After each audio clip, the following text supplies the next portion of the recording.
جی صحیح کہا، شکر ہے رب پاک کا۔ اب آپ پریشان نہیں ہونا، کچھ نہیں ہوگا انل کو، ہم سب آپ کے ساتھ ہیں۔ اور کیا انل نے کچھ بتایا کیا ہوا تھا، کون تھے وہ لوگ؟ دریان کو جاننا تھا کیا ہوا تھا۔ نہیں بیٹا، اس نے کہا وہ اسے نہیں دیکھ پائی تھی، اس کا چہرہ ماسک میں تھا اور ان لوگوں نے صرف اسے روم میں باندھ رکھا تھا۔ پر یہ سمجھ نہیں آیا ان لوگوں نے کیسے چھوڑا اسے۔ اگر ایسا کچھ کرنا تھا تو کڈنیپ کیوں کیا؟ حیات صاحب سمجھنے کی کوشش کر رہے تھے وہ لوگ کیسے تھے۔ انہوں نے کوئی ڈیمانڈ بھی نہیں کی۔ کیا چاہتے ہیں آخر؟ کیا یہ سب تم نے کیا ہے؟ مطلب انل کو وہاں سے چھڑوانا آپ نے؟ کہا تھا آپ کا کوئی دوست ہے، حیات صاحب نے کہا۔ میں نے صرف کوشش کی تھی، میرے ساتھ ساتھی نے ہیلپ کی، وہ بھی ان لوگوں کو پکڑ نہیں پایا تھا۔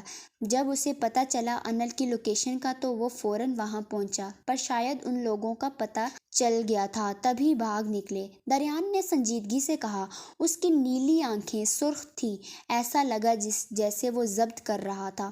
بہت بہت شکریہ بیٹا، آپ نہیں جانتے، آپ نے میری زندگی، میری سانسیں لٹا دی ہیں۔ ہمیں ملے ہوئے ابھی تھوڑا ہی ٹائم ہوا ہے، پر آپ نے مدد کر کے ایک بہت اچھے نیک انسان ہونے کا ثبوت دیا ہے۔ کون کرتا ہے آج کل کسی کے لیے؟ آپ کا بہت شکریہ۔ حیات صاحب نے دل سے اس کا شکریہ ادا کیا۔ اسے دریان بہت پسند آیا تھا، وہ واقعی ایک اچھا انسان تھا ان کے لیے۔ اب آپ مجھے شرمندہ کر رہے ہیں، آپ بڑے ہیں، بس آپ اب اور شکریہ مت کہیے۔ اور انل کی طبیعت کیسی ہے؟ اگر آپ اجازت دیں تو کیا میں انہیں باہر لے جاؤں؟ آپ بے فکر رہیں، میں ان کی اپنی جان سے بھی زیادہ حفاظت کروں گا۔ دریان نے ان کے چہرے پر پریشانی دیکھتے ہوئے کہا۔ وہ انل سے اکیلے میں ملنا چاہتا تھا۔ مجھے آپ پر یقین ہے بیٹا، آپ لے جائیں، حیات صاحب نے اجازت دی۔ وہ تھوڑے فکر مند ہوئے تھے، ابھی تو ان کی بیٹی ان کے پاس آئی تھی، اب وہ اسے کہیں بھی اکیلے نہیں جانے دینا چاہتے تھے، پر دریان نے انہیں یقین دلایا تو وہ مان گئے۔ لو آ گئی میری پیاری بیٹی، ماشاء اللہ میرا بچہ بہت پیارا لگ رہا ہے۔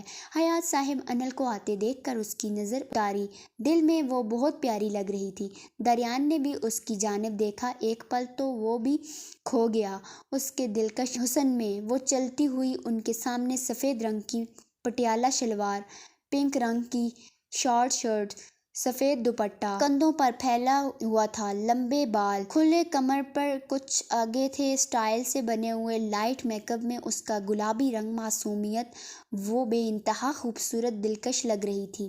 اس کی خوبصورتی لوگوں کو اپنی طرف متوجہ کرنے کی صلاحیت رکھتی تھی۔ السلام علیکم، کیسے ہیں آپ؟ انل نے دریان کے سامنے مسکرا کر اپنا گلابی ہاتھ آگے بڑھایا۔ وعلیکم السلام، الحمدللہ، آپ کی طبیعت کیسی ہے؟ دریان ہلکا مسکرایا اور اس کا ہاتھ تھام لیا۔ اس کے لمس سے انل کی دل کی دھڑکن تیز ہوئی۔ آپ بیٹھے نا، انل نے کہا۔ نہیں، اب چلتے ہیں، مطلب آپ میرے ساتھ چلیں گی؟ باہر بے فکر رہیں، انکل سے اجازت لی ہے۔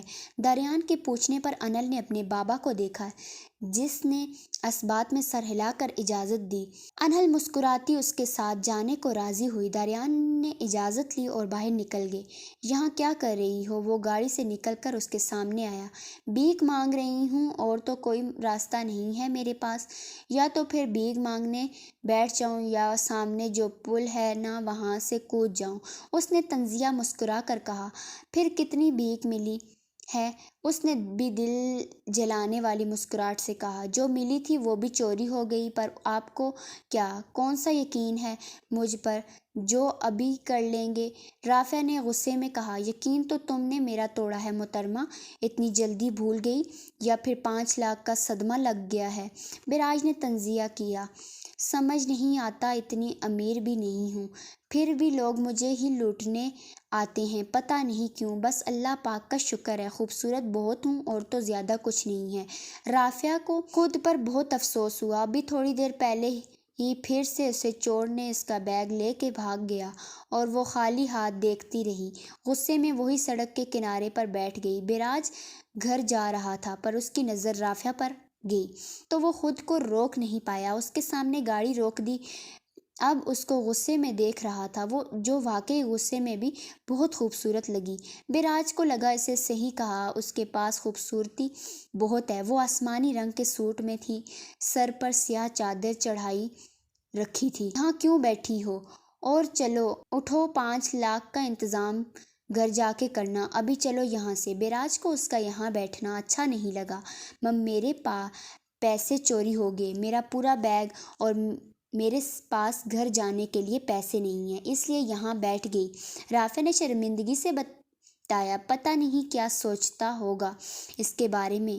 رافعہ کو لگا اس چور کو تم سے کچھ زیادہ محبت نہیں، جب دیکھو تم ہی اس کا شکار بنتی ہو۔ چلو آؤ، چھوڑ دیتا ہوں۔ بیراج ایک افسوس بھری نظر ڈالتا آگے بڑھا۔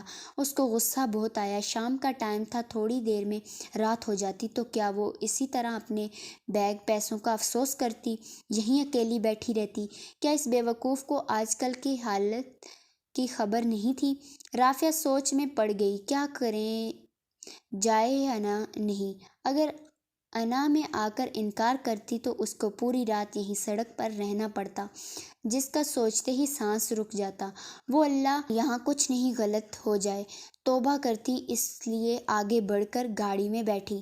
تو ویورز، آپ کو میری آج کی یہ ایپیسوڈ کیسی لگی یہ آپ لوگ مجھے لازمی بتائیے گا۔